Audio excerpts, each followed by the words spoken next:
Hello friends, नमस्कार। स्वागत है आप सभी का अपने यूट्यूब चैनल एग्जाम धुन में। दोस्तों, इस वीडियो में हम बात करने वाले हैं यूपी टेट 2022 और साथ ही साथ डिप्टी सीएम के एक बड़े स्टेटमेंट के बारे में और एडेड जूनियर शिक्षक भर्ती प्रक्रिया के बारे में। तो दोस्तों, यहाँ पर सारी अपडेट्स पर एक साथ डिस्कशन होगा, लेकिन इसके पहले जो छात्र यूपी बीएड एंट्रेंस एग्जाम की प्रिपरेशन कर रहे हैं उनके लिए एक छोटी सी इन्फॉर्मेशन। आज हम बात करेंगे यूपी बीएड एंट्रेंस एग्जाम 2022 की बेस्ट बुक के बारे में, जो है चक्षु पब्लिकेशन की। दोस्तों, अगर इस पुस्तक की हम खास बात करें तो इस पुस्तक में 3900 से अधिक बहुविकल्पीय प्रश्न व्याख्या सहित दिए गए हैं। 5 साल के previous year solved model paper हैं और साथ ही साथ 15 प्रैक्टिस सेट प्रोवाइड किए गए हैं। दोस्तों, ये पुस्तक आप सैंपल के रूप में देख सकते हैं। बहुत सारे इंपॉर्टेंट क्वेश्चन और फिर इसके बाद इनका प्रॉपर एक्सप्लेनेशन इस पुस्तक में दिया गया है। ये पुस्तक आपको ऑनलाइन और ऑफलाइन दोनों मोड में अवेलेबल है। ऑनलाइन के लिए लिंक डिस्क्रिप्शन बॉक्स में प्रोवाइड है और ऑफलाइन के लिए किसी भी नज़दीकी बुक स्टॉल पर कॉन्टैक्ट कर सकते हैं। दोस्तों, इतना ही नहीं, बीएड एंट्रेंस एग्जाम के लिए एक अलग से प्रैक्टिस वर्कबुक भी इनके द्वारा प्रोवाइड की गई है, जिसमें 2700 से अधिक महत्वपूर्ण प्रश्न हैं, 5 साल के सॉल्व्ड पेपर हैं। तो इन दोनों बुक्स के साथ आप प्रिपरेशन को बूस्ट करें और अपनी सफलता को सुनिश्चित करें। तो दोस्तों, यहाँ पर यूपी टेट 2021 या सो कॉल्ड 2022 इसको कहेंगे, क्योंकि 2022 में ये टीटी का एग्ज़ाम हुआ है। तो ऐसे में इसमें कॉमन अंक को लेकर हम चर्चा करेंगे और सबसे बड़ी राहत यहाँ पर बॉर्डर लाइन वाले छात्रों को मिलने वाली है, जिनका 1 से 2 नंबर से टीटी रह जाएगा या नहीं निकल पा रहा है। तो उनके लिए ये खुशखबरी है कि लगभग यहाँ पर सीधे तौर पर 3 अंक तो आपको मिलने ही वाले हैं, क्योंकि 3 अंकों पर जो मामला है वो पहले ही न्यायालय में गया था और सिंगल बेंच से होते हुए डिवीजन बेंच का ऑर्डर है और वो पीएनपी ने माना भी था।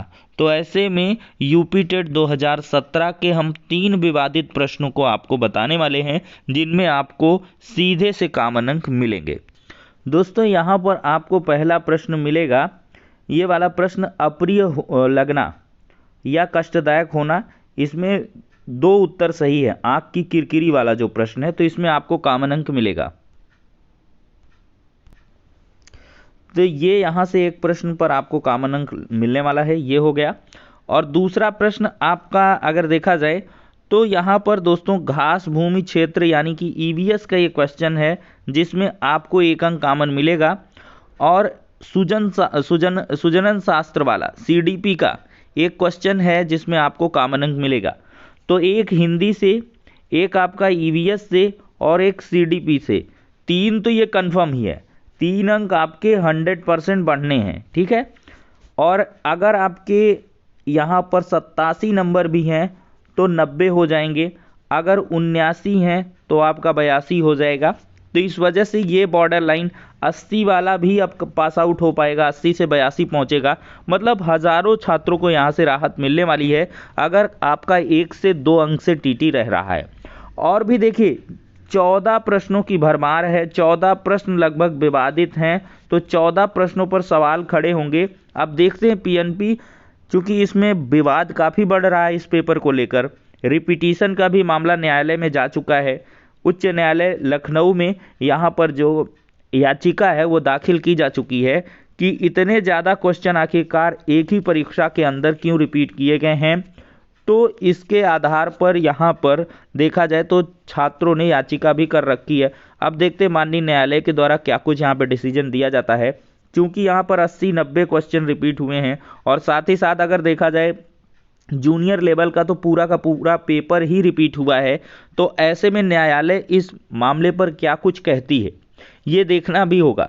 तो आप सभी को हम बताना चाहेंगे कि बॉर्डर लाइन वालों के लिए खुशखबरी है। और जहां तक देखा जाए याचिका के बारे में बहुत सारे अभ्यर्थी पूछ रहे हैं, तो दोस्तों याचिका में मुझे जहां तक लगता है, मेरा पर्सनल ओपिनियन है या व्यू कह लें, कि इस याचिका में कुछ नहीं होने वाला है। इनफ्रक्चुअस रहेगी याचिका और डिसमिस कर दी जाएगी, ये यहाँ से निकल के आ रहा है। क्योंकि यहाँ पर ये कोई घपलाखोरी का मामला नहीं है, या कह लें कोई प्रत्यक्ष यहाँ पर कोई भी धांधली नहीं हुई है, न भ्रष्टाचार का मामला देखने के लिए आया है, तो इस वजह से ये परीक्षा निरस्त नहीं की जा सकती है। अब प्रश्न रिपीट हुए हैं तो ये सबके लिए रिपीट हुए हैं। न्यायालय क्या होता है कि एक तरीके से देखा जाता है कि क्या किसी को बेनिफिट देने की जबरन कोशिश की गई है। अगर कुछ एक के लिए रिपीट होता तो ये अलग मामला हो सकता था, लेकिन सबके लिए ये रिपीट हुए हैं और पात्रता परीक्षा है और बहुत ज़्यादा अरेंजमेंट के बाद ये परीक्षा हुई है, तो इस वजह से इसको निरस्त नहीं किया जा सकता। हाँ, इसके लिए सरकार को इंस्ट्रक्ट किया जा सकता है कि इस मामले की गहनता के साथ जांच की जाए। अगर उसमें लापरवाही की गई है या कुछ गड़बड़ियां हैं तो ऐसे में पनिशमेंट मिल सकती है, ठीक है, जो भी इन्वॉल्व होंगे। बाकी इसमें निरस्त जैसी कोई खबर नहीं है। आप लोग पूरे मन से, पूरे मनोयोग से सुपर टेट की अगली भर्ती की प्रिपरेशन करिए। दोस्तों, देखा जाए तो इन दिनों सबसे बड़ा और सबसे गर्म जो मुद्दा है RRB railway NTPC non popular category का है और इसमें छात्रों ने पूरे बिहार और उत्तर प्रदेश में जमकर यहाँ पर जो प्रदर्शन है वो किया है।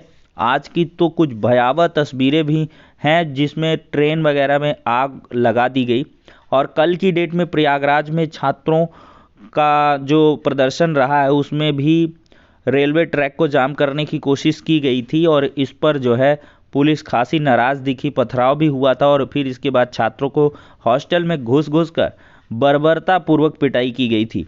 तो यहाँ पर दोस्तों इसी मामले पर डिप्टी सीएम उत्तर प्रदेश के हैं केशव प्रसाद मौर्य जी, इनका एक स्टेटमेंट आ चुका है।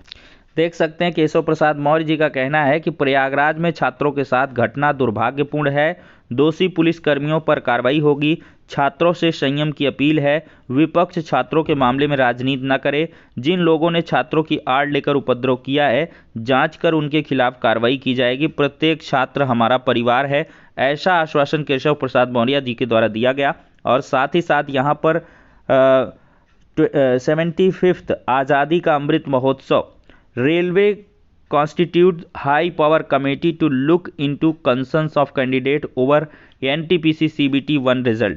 Candidates may submit their grievances to committee till 16 फरवरी 2022। तो एक कमेटी बना दी गई है और साथ ही साथ सेकेंड स्टेज CBT एग्ज़ाम जो बिगिन हो रहा था 15 फरवरी से और फर्स्ट स्टेज CBT ये 23 फरवरी से स्टार्ट हो रहा था, इन सभी को पोस्टपोन भी कर दिया गया है। तो यहाँ पर रेलवे ने एक बड़ी कार्रवाई की है और यहाँ पर एक कमेटी को कॉन्स्टिट्यूट किया गया है और 4 मार्च को आई थिंक ये कमेटी 4 मार्च 2022 को अपनी रिपोर्ट सबमिट करेगी और छात्रों की बात एक तरीके से मान ली गई है, उन पर विचार किया जा रहा है और जो छात्रों ने एक बड़ा आंदोलन किया, लेकिन मुझे सबसे बड़ा तकल्लुफ़ इस बात का है कि छात्रों ने भी ज़्यादा ही आक्रोशित करके यहाँ पर प्रदर्शन किया और पुलिस ने भी बहुत ज़्यादा बर्बरतापूर्वक रवैया यहाँ पर दिखाया। तो छात्र और पुलिसकर्मी इन दोनों के बीच तीखी नोकझोंक और झड़प हुई जिसका खामियाजा छात्रों को भुगतना पड़ा और यहाँ पर जो सरकारी परिसंपत्तियाँ हैं उनको भी नुकसान पहुँचा है। तो आखिरकार यही कार्य पहले क्यों नहीं किया गया, जब छात्रों ने एक प्रॉपर चैनल के थ्रू बहुत सारे मिलियंस ट्वीट्स किए थे, social media platform Twitter, Facebook, हर जगह पे आपके मामले में संज्ञान में आया था, आपने उसको लेते हुए 2-2, 3-3 बार एक के ऊपर एक लेटर भी जारी किए, लेकिन एक कमेटी का कॉन्स्टिट्यूशन क्यों नहीं हुआ था पहले ही, यही कार्य पहले कर लिया जाता। और यहाँ पर कहीं ना कहीं देखा जाए तो ये गलती तो हो रही है कि एक छात्र को 20 बार क्वालिफाई किया जा रहा है, उसको 1 काउंट नहीं किया जा रहा है। तो ऐसे में बहुत सारे जो मेरिटोरियस छात्र हैं वो भी रह जा रहे हैं और साथ ही साथ एट लास्ट अगर देखा जाए तो इसमें नंबर ऑफ़ वैकेंसीज भी वैकेंट रह सकती हैं। और भाई जब रेलवे ग्रुप डी में CBT फर्स्ट स्टेज से ही सिलेक्शन होना था तो 2 CBT क्यों कराई जा रही हैं, ये भी एक बड़ा सवाल है और यहाँ पर कहीं न कहीं इन पर ही विचार होगा और छात्रों की भी बात सुनी जाएगी और साथ ही साथ इस पर डिसीजन लिया जाएगा। अब दोस्तों हम बात करेंगे एडेड जूनियर भर्ती। तो दोस्तों देखा जाए तो TT का पेपर तो भले ही हुआ, लेकिन यहाँ पर फिर से एक नया विवाद आ गया यूपी टेट को लेकर। कहीं ना कहीं अधिकारियों को एक तरीके से फ्री होने ही नहीं दिया जाता है। कुछ ना कुछ ये खुद गलती करते हैं, जिसकी वजह से मामला फिर हौच पौच हो जाता है। दूसरी तरफ देखा जाए तो 6800 चयन सूची का मामला भी गर्मा गया है। कल की डेट पर राजन राय जी की बेंच में सुनवाई होनी है, तो ऐसे में अधिकारियों से मुलाकात की गई तो उनके द्वारा यही कहा गया कि आरक्षण सूची पर कार्य चल रहा है, न्यायालय में सुनवाई है और उसके सॉर्ट आउट होने के बाद ही इस भर्ती प्रक्रिया पर हम कोई कार्य कर पाएंगे, ऐसा अधिकारियों के माध्यम से सूचना देखने के लिए मिला है। तो कुल मिलाकर देखा जाए दोस्तों, तो एडेड जूनियर शिक्षक भर्ती में अभी कोई भी यहाँ पर एग्जीक्यूशन देखने के लिए नहीं मिल रहा है और देखते हैं कब कुछ यहाँ पर इस पर कार्य देखने के लिए मिलता है, या ये सिर्फ एक चुनावी मुद्दा बन के रह जाएगी एडेड जूनियर शिक्षक भर्ती। चूँकि बहुत दिन बीत चुके हैं और सब कुछ डेटा भी है, लेकिन यहाँ पर पीएनपी और शिक्षा निदेशालय के बीच भर्ती प्रक्रिया अटकी हुई है। दोनों तरफ के अधिकारियों से अभ्यर्थी मुलाकात करते हैं, लेकिन कहीं ना कहीं जो ढुलमुल रवैया है उसकी वजह से एडेड जूनियर शिक्षक भर्ती अंडर पेंडेंसी अभी भी है। तो कोई यहाँ पर सटीक जानकारी नहीं मिल के आ पा रही है कि कब ये एडेड जूनियर के जो आवेदन है वो लिए जाएंगे और कब ये रिक्रूटमेंट प्रोसेस इनिशिएट होगा। तो फिलहाल के लिए दोस्तों इस वीडियो में इतना ही, नेक्स्ट में मिलते हैं।